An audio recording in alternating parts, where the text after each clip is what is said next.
छल और धोखे का युग पीछे छूट चुका है गीता। रात के करीब 12 बज रहे थे। ध्रुव हवन कुंड से बाहर निकलकर आ चुका था। उसके आने से आसपास तबाही शुरू हो चुकी थी। पेड़ और पौधे जलकर राख हो चुके थे।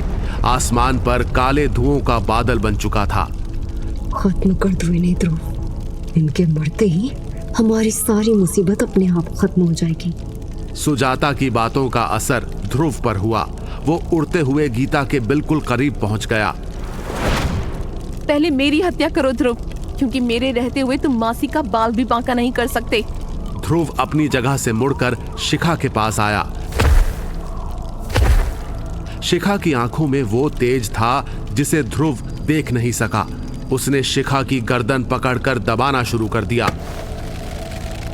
शिखा का शरीर हवा में झूल रहा था। उसकी सांसें अटकने लगी थी। उसकी आंखें बाहर निकलकर आने लगी थी। ठीक उसी समय गीता मासी ने हनुमान चालीसा का जाप करना शुरू कर दिया। जय हनुमान ज्ञान गुण सागर, जय कपीस तिहु लोक उजागर। जैसे जैसे हनुमान चालीसा का असर ध्रुव पर हुआ, शिखा की गर्दन से उसकी पकड़ ढीली पड़ने लगी। ध्रुव, शिखा को छोड़ दो, वरना सुजाता मेरे मंत्रों से जलकर राख हो जाएगी। मैं तुम्हें चेतावनी देती हूँ ध्रुव। गीता के कहने पर ध्रुव ने उसकी गर्दन छोड़ दी। गीता के मंत्रों से सुजाता का शरीर सचमुच जलने लगा था। अब तक मैं इस जंग में खून नहीं बहाना चाहती थी सुजाता, लेकिन तुमने मुझे मजबूर कर दिया है। ये जंग अब विधि के बल पर नहीं, तलवार के बल पर लड़ी जाएगी। एक अंतिम युद्ध और फिर बुरी शक्तियों का नाश हो जाएगा। सुजाता मंत्रों की वजह से कुछ भी बोलने की हालत में नहीं थी। ध्रुव ने उसे अपनी गोद में उठा लिया और वहां से फिर पाताल लोक में समाता चला गया। शिखा, मेरी बच्ची, तुम ठीक तो हो? मैं ठीक हूँ मासी, लेकिन मेरी जान बचाने के लिए आपको उन्हें जाने नहीं देना चाहिए था। आपने ऐसा क्यों किया मासी? युद्ध का आखिरी समय आ गया है शिखा। ध्रुव का अंत कैसे होगा ये मैंने जान लिया है। कैसे? मुझे अग्निदेव के दर्शन हुए हैं शिखा।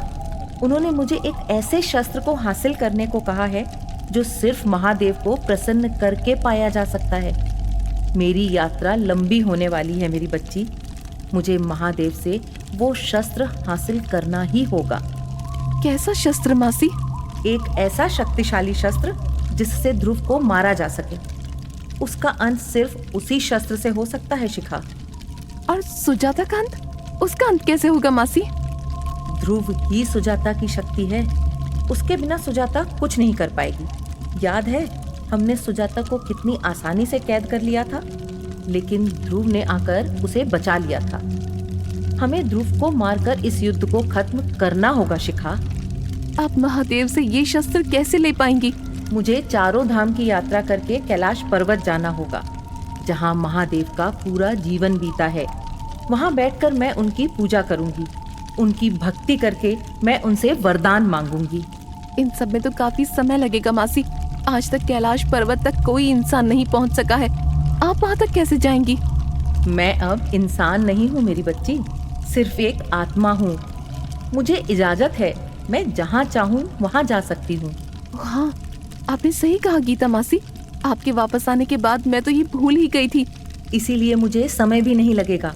मैं चुटकी बजाकर वहाँ पहुँच जाऊंगी। मैं पूरे मन से कोशिश करूंगी कि महादेव जल्द से जल्द मुझे वो दिव्य शस्त्र वरदान के रूप में दे दें। यहाँ की चिंता नहीं है मुझे। अभी हमने ध्रुव और सुजाता को जो चोट दी है, उन्हें दोबारा यहाँ हमला करने में समय लगेगा। वो इतनी जल्दी कोई दूसरा कदम नहीं उठाएंगे, ऐसा विश्वास है मुझे। मैं भी आपके साथ इस यात्रा पर चलूंगी मासी।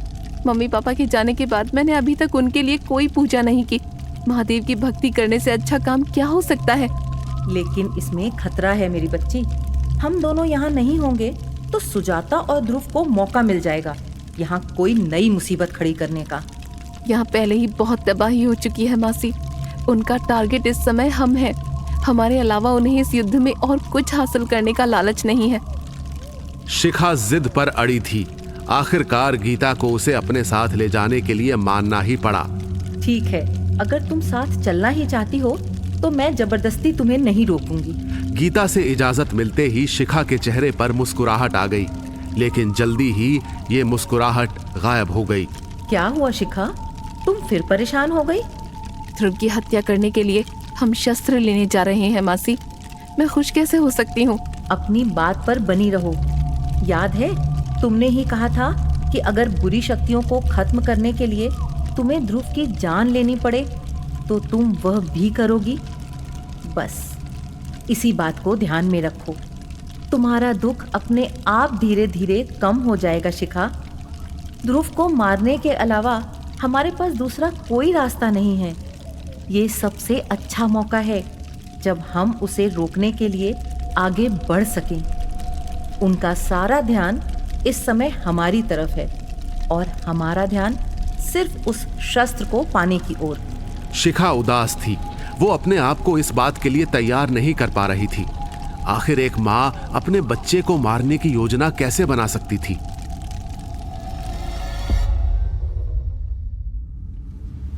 ध्रुव और सुजाता पाताल लोक पहुंच चुके थे। ध्रुव की हालत अच्छी नहीं थी। हनुमान चालीसा मंत्र का असर अब भी उसके ऊपर था। सुजाता माँ, क्या आप ठीक हैं? हनुमान चालीसा मंत्र मेरे कानों में अब भी गूंज रहा है ध्रुव। मुझे ये मंत्र नहीं सुनना, बंद करो इसे। यहाँ किसी मंत्र की आवाज नहीं आ रही है सुजाता माँ, अपने आप को संभालिए। सुजाता पागलों की तरह बर्ताव कर रही थी। उसने अपने दोनों कान हाथ से बंद कर रखे थे। मैं कुछ करता हूँ सुजाता माँ। ध्रुव ने इतना कहकर काली शक्तियों का इस्तेमाल किया। उसके दोनों हाथों से बिजली निकली और सुजाता से जाकर टकरा गई। उस टकराहट से सुजाता चीख उठी, लेकिन ध्रुव ने उस पर बिजली गिरानी बंद नहीं की। उन बिजली की कड़कड़ाहट के सामने सुजाता के कान में बज रहे हनुमान चालीसा की आवाज धीरे धीरे बंद हो गई। माँ, सुजाता शांत हो चुकी थी, जैसे सो गई हो। मेरी दूसरी पहचान ने मुझे एक सच्चाई दिखाई है माँ, मेरा भविष्य, जो शायद मेरी सबसे बड़ी सच्चाई है। लेकिन मैं अपने इस भविष्य को कभी सच नहीं होने दूंगा। मैं गीता को उसके मकसद में कामयाब नहीं होने दूंगा माँ। ध्रुव ने वहां से उठने की कोशिश की, लेकिन सुजाता ने उसका हाथ पहले से थाम के रखा हुआ था। मुझे जाना होगा माँ, गीता को रोकना होगा। हमारे पास समय बहुत कम है। ध्रुव ने अपना हाथ छुड़ाने की कोशिश की, लेकिन सुजाता से वो अपना हाथ नहीं छुड़ा पाया। ध्रुव चुपचाप वहीं बैठ गया।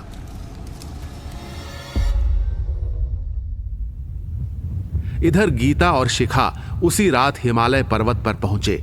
वहां से उन दोनों ने पैदल चढ़ाई शुरू की। जल्दी ही हम कैलाश पर्वत पर होंगे शिखा। चारों धाम के दर्शन करके अगर हम महादेव की भक्ति करेंगे तो वो हमारी जरूर सुनेंगे। तब तक मैं केदारनाथ में रुकना चाहूंगी मासी। मैं ध्रुव को लेकर परेशान हूँ। मैं नहीं चाहती जिस शस्त्र को पाने के लिए आप मेहनत कर रही हैं, उसके बीच मेरी ममता है। मैं केदारनाथ में अपने मन की शांति ढूंढूंगी। गीता को शिखा की बातों से कोई परेशानी नहीं हुई। केदारनाथ पहुंचकर दोनों के रास्ते अलग हो गए। गीता ने कैलाश पर्वत पहुंचने से पहले अपना हुलिया पूरी तरह बदल लिया था। वो इंसान नहीं थी, सिर्फ एक आत्मा थी जो महादेव की भक्ति कर उनसे दिव्य शस्त्र पाना चाहती थी।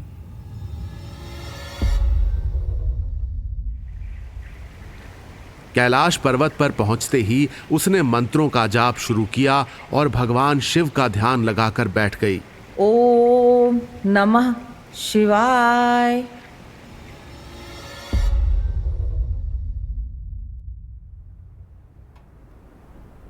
दूसरी ओर ठंड से कांपती शिखा केदारनाथ मंदिर के अंदर बैठी शिवलिंग के दर्शन कर रही थी।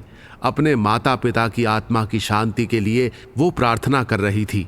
हे शिव शंकर, मैं अपने मम्मी पापा को पहले ही खो चुकी हूँ। अब मेरे बेटे का जीवन भी संकट में है। उसकी जान की भीख तो नहीं मांगूंगी आपसे, लेकिन उसकी दैत्य शक्तियों का नाश कर दीजिए महादेव। कोई रास्ता दिखाइए जिससे मेरा बेटा मुझे वापस मिल जाए। शिखा अपने एक पैर पर खड़ी हो गई। आसपास जमा महादेव के भक्तों की भीड़ उसे देखकर हैरान थी। शिखा ने अपने दोनों हाथ ऊपर करके जोड़ लिए थे। अब या तो मेरी मृत्यु इसी रूप में होगी महादेव, या फिर आप मुझे आगे का रास्ता दिखाएंगे। आसपास के लोग घबरा गए। उन्हें समझ में नहीं आ रहा था कि शिखा क्या कर रही है। एक तरफ ध्रुव को बचाने के लिए वो महादेव की भक्ति कर रही थी, तो वहीं दूसरी तरफ गीता ध्रुव को खत्म करने के लिए उनसे दिव्य शस्त्र की मांग कर रही थी।